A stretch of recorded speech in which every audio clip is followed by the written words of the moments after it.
बिस्मिल्लाहिर्रहमानिर्रहीम। अस्सलाम वालेकुम मुअज़्ज़िज़ ख़वातीन व हज़रात। अल्लाह तबारक व तआला के नाम से शुरू जो बड़ा मेहरबान और निहायत रहम करने वाला है। प्यारे दोस्तों, आज इस वीडियो के अंदर हम आपको बयान करेंगे कि अल्लाह तबारक व तआला ने सांप और मोर को जन्नत से क्यों निकाला। इन दोनों ने ऐसा कौन सा गुनाह किया था कि अल्लाह तबारक व तआला ने इनको जन्नत से निकाल दिया और इनको बदसूरत बनाकर ज़मीन पर नाजिल कर दिया। और चुपकली ने ऐसा कौन सा गुनाह किया था कि हुज़ूर नबी करीम सल्लल्लाहु अलैहि वसल्लम ने इसको कत्ल करने का हुक्म इरशाद फरमाया है। नाज़रीन मुहतरम, सांप और मोर जन्नत से आए हुए जानवर है। जन्नत में घूमने फिरने और खाने पीने को बहुत कुछ था, लेकिन जन्नत में अकेले और तन्हा होने की वजह से हज़रत आदम अलैहिस्सलाम उदास रहते थे। अल्लाह ताला ने हज़रत आदम अलैहिस्सलाम की बाई पिसली से बीबी हवा सलामुल्लाह अलैहा को पैदा किया और यूं हज़रत आदम अलैहिस्सलाम बीबी हवा सलामुल्लाह अलैहा का साथ पाकर खुश हो गए और वो दोनों जन्नत में खुश रहने लगे।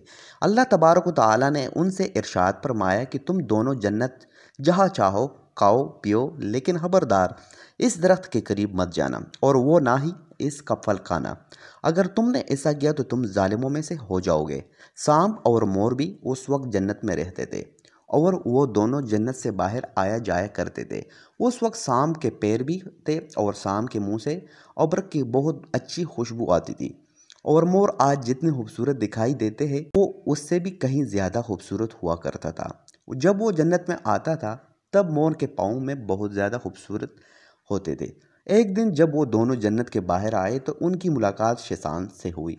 शैतान ने इन दोनों से कहा कि मुझे भी अपने साथ जन्नत में ले चलो। इन दोनों ने जवाब में कहा कि हमें अल्लाह तबारक व तआला का खौफ है और इस बात का डर है कि तुम्हें अपने साथ जन्नत में ले जाते हुए हमें कोई देख ना ले, इसलिए हम तुम्हें जन्नत में नहीं जा सकते। इस पर शैतान ही नहीं अपनी दोस्ती का वास्ता दिया कि जन्नत में साथ रहते थे, मुझे जन्नत में ले चलो। मोर ना माना, लेकिन शैतान ने इनकी दायमी ज़िंदगी के ख्वाब दिखाए, जिस पर सांप मान गया और सांप ने शैतान को मशवरा दिया कि तुम मेरे मुंह में बैठ जाओ और मैं तुम्हें जन्नत में जाकर उगल दूंगा और इसी तरह तुम्हें कोई देख नहीं सकेगा। बहरहाल नाज़रीन मुहतरम, सांप ने शैतान को मुंह में बिठाकर जन्नत में ले जाकर उगल दिया। इस तरह शैतान दोबारा जन्नत में दाखिल होने में कामयाब हो गया। शैतान ने जन्नत में हज़रत आदम अलैहिस्सलाम और बीबी हवा सलामुल्लाह अलैहा से मुलाकात की। उनसे कहा कि मैं तुम्हारा खैरख्वाह हूँ, तुमने जन्नत में अभी तक उस फल को क्यों नहीं खाया। उस पर दोनों ने शैतान से कहा, अल्लाह तबारक व तआला ने हमें इस दरख्त से दूर रहने और इसका फल खाने से मना किया है, इसलिए हमने अभी तक इसको नहीं खाया और नहीं खाएंगे। जब हज़रत आदम अलैहिस्सलाम सो गए, शैतान हवा सलामुल्लाह अलैहा के पास आया और उन्हें बहकाने लगा कि अल्लाह तबारक व तआला ने तुम्हें फल खाने से इसलिए मना किया है कि कहीं वो फल खाने के बाद तुम ना मरने वाले ना बन जाओ और हमेशा के लिए जन्नत में रहने लगो। हज़रत बीबी हवा सलामुल्लाह अलैहा ने शैतान के बहकावे में आकर उस दरख्त का फल खा लिया।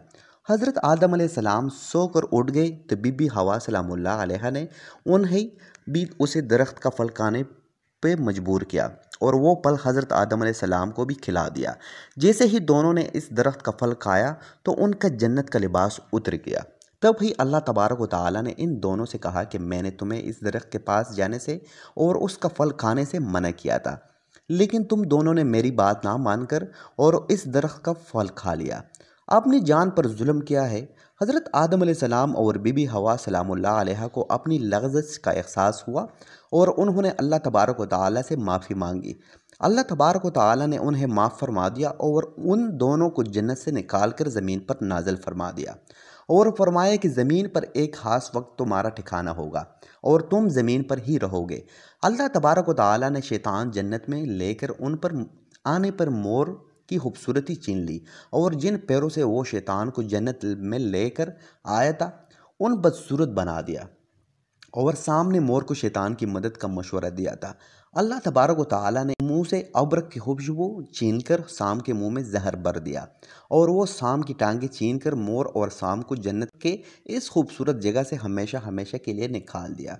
बहवाला तहफुल अकूल। सो प्यारे दोस्तों, और चपकली एक रेंगने वाला जानवर है जो हमारे घरों में अमूमन पाया जाता है। चपकली लेकिन ऐसी जहरीली होती है कि अगर वो किसी इंसान को अपनी ज़ुबान लगा दे तो वो इंसान मर सकता है। चपकली एक ऐसा जानदार है कि जिसको देखकर हर इंसान घबराहट महसूस करता है। खासकर घर की ख़वातीन के लिए तो चपकली वाले कमरे में सोना भी महाल हो जाता है। नाज़रीन मोहतरम, तज़किरा औलिया में है कि एक शख्स हज़रत अली रज़ियल्लाहु तआला अन्हु के पास आया और अर्ज़ करने लगा कि चपकली को माना जायज़ है या नहीं। तो हज़रत अली रज़ियल्लाहु तआला अन्हु ने इरशाद फरमाया कि नबी करीम सल्लल्लाहु अलैहि वसल्लम ने इरशाद फरमाया कि चपकलियों को मारा करो, चपकलियों के मारने का हुक्म दिया है क्योंकि ये हज़रत इब्राहीम अलैहिस्सलाम की आग पर फूंक के मारती थी। बहवाले बुखारी शरीफ हदीस नंबर 3359। सो प्यारे दोस्तों, चपकली वाहिद हलकत है जब नमरूद ने अल्लाह तबारक व तआला की नबी हज़रत इब्राहीम अलैहिस्सलाम को आग में डालने का फैसला कर लिया तो हर जानवर इस आग को बुझाने की कोशिश कर रहा था और ये खुश होकर इसको भड़का रही थी आग को। तभी अल्लाह तबारक व तआला ने इस पर लानत भेज दी और इसी वजह से इसको मारना या अपने घर से भगाना गुनाह नहीं है। हज़रत अली रज़ियल्लाहु तआला अन्हु मज़ीद इरशाद फरमाते हैं कि इस ज़मीन पर कुछ मखलूक़ात ऐसी है जो इंसान से नाखुश है और उन्होंने शैतान से वादा किया हुआ है कि वो इंसान को हर तरह से नुकसान देंगे। इनमें से एक चपकली और इसके ख़ानदान से जुड़ी मखलूक़ात है। हज़रत आदम अलैहिस्सलाम की खलकत से लाखों साल पहले इस ज़मीन पर चपकलियों का ख़ानदान कसीर तादाद में बसता था। वो दिन ब दिन बहुत ज़्यादा बड़ा होने लगा और यहाँ तक कि ज़मीन को दोज़ख की मसल बना दिया। उन्होंने ज़मीन पर इतना जुल्म किया कि अल्लाह तबारक व तआला ने ज़मीन पर अज़ाब नाजिल कर दिया और इस नस्ल को ख़त्म कर दिया, सिवाय कुछ के सिर्फ वो बच्चे जो बहुत छोटे थे। वो ज़मीनों और गारों और पानी में छुप गए।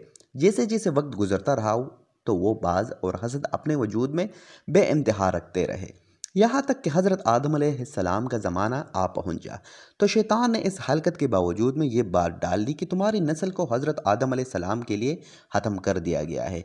तभी से उस नस्ल की मखलूक़ात इंसान से नफ़रत करती है, कोशिश करती है कि इंसान को नुकसान पहुँचाया जाए। चुनांचे नबी करीम सल्लल्लाहु अलैहि वसल्लम की बहुत सी हदीस में चपकली को मारने का हुक्म है। एक मौका पर हज़रत मोहम्मद सल्लल्लाहु अलैहि वसल्लम ने इरशाद फरमाया, जो शख्स किसी करले, चपके और गरगड़ को पहली चोट से मार डाले इसके लिए सोने लिख दी जाती है, दूसरी चोट से मारने पर इससे कम और तीसरी चोट से मारने पर उससे कम। बहवाला सही मुस्लिम शरीफ हदीस नंबर 2240। अल्लाह तबारक व तआला से दुआ है कि अल्लाह तबारक व तआला हमें अपने हिफ्ज़ व अमान में रखे, हमें नेक अमाल करने और गुनाहों से बचने की तौफीक अता फरमाए और अल्लाह तबारक व तआला हमें अपनी और अपने महबूब सल्लल्लाहु अलैहि वसल्लम की नाफरमानी से महफूज रखे। आमीन या रब्बल आलमीन। तो नाज़रीन, आज के लिए बस इतना ही। वीडियो पसंद आने की सूरत में इसे लाइक करें, शेयर करें, कमेंट करें, सब्सक्राइब करें चैनल को, ताकि आने वाली नई और मालूमाती वीडियो आपको बर वक्त मिलती रहे। इंशाअल्लाह आपसे मुलाकात होगी अगली वीडियो में किसी नई और मालूमाती वीडियो के साथ। तब तक के लिए रखेगा अपना और अपने प्यारों का ढेर सारा ख्याल।